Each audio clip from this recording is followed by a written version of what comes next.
matter of law. But if you've been injured by a police officer and you file a lawsuit against say the city of New York and its police department to obtain monetary damages because of the injury to yourself, if you do that, oftentimes the defendant, the city of New York, will file a motion to dismiss, and it's known as a motion for summary judgment. And what they're basically saying to the court in that motion is that they're saying there's nothing here for a jury to decide. There's no issue here for a trial because we can establish prima facie as a matter of law that everything the officer did was objectively reasonable. And so there's nothing for a jury to decide otherwise.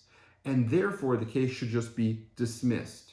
And there was one case where they were looking at the officer's use of a taser gun. And they said the defendant, which is the city of New York, failed to eliminate a triable issue of fact as to whether the officer's use of a taser to restrain the plaintiff, that's the person suing, either to arrest him or to restrain him for his own safety, was excessive.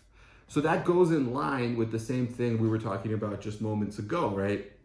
That the court doesn't want to be the one who says that's excessive or that's not excessive, but rather it's a community of jurors. So in a civil case, it'll be 6 jurors that are selected in voir dire by both the plaintiff and the defendant, and then those jurors are going to decide if it's excessive or not.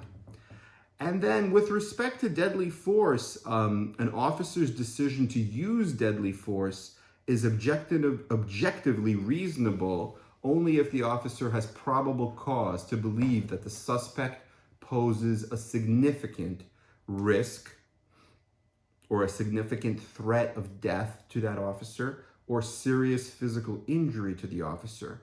So if the officer feels that his interaction with this particular individual is going to cause him or her serious physical injury or even death, then that officer could use deadly force, take out a gun and shoot. But otherwise, the officer just cannot under the law.